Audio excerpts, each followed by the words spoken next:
Hello everyone, this is Noah, and today I'd like to talk a little bit about abridged or abbreviated versions of kata. And that's a practice where you shorten a kata for one reason or another. There are several different ways of doing this, but it's not an unheard of practice, although it isn't something that a lot of people do. The first time that I heard of it having a name was in Bill Hayes Sensei's book, My Journey with the Grandmaster, which is an excellent read. I highly recommend it to every karateka. And in that book, he says that his sensei, Eizo Shimabukuro sensei, taught Honto kata, which I believe the literal translation of Honto means true or truth. So they're calling it true kata. Now, I don't know that the literal translation is exactly what is meant by that. I see it as more of a figurative thing. But the general idea of Honto kata is that you are removing sequences that repeat, particularly for the purpose of balancing the kata. So we see this all the time in kata. In the Pinan kata, you have a sequence to one side, and then you'll turn around and do the sequence on the other side.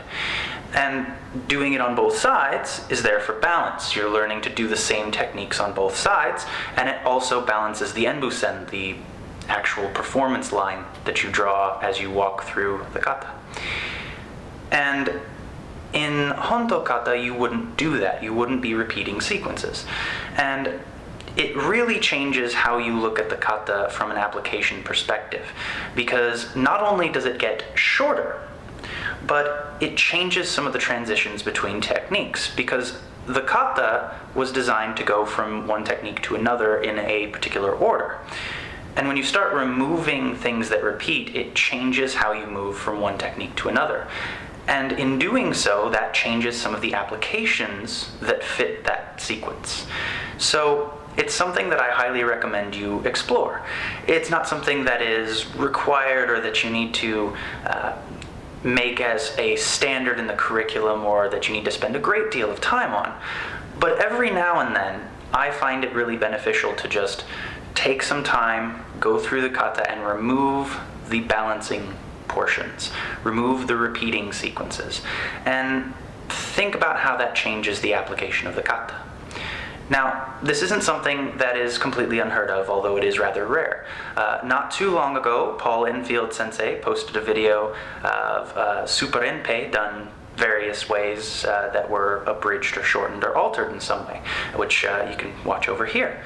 And recently, my sensei posted a video which showed Tonaki no Nunchaku, which is a nunchaku kata in the Shorinkan Kobudo curriculum. And in that video, he also has the shortened version because he took out all of the repeating sequences that do the movements on the other side. You can watch that video over here. This isn't that much different from changing the footwork. Paul Enfield Sensei actually changes the footwork in one of his versions of Suparenpei in the video that I linked to. And of course, I, not that long ago, posted videos of different footwork variations in the Naihanchi kata. All of these things can be considered changing the kata, and that's something that a lot of people are against doing.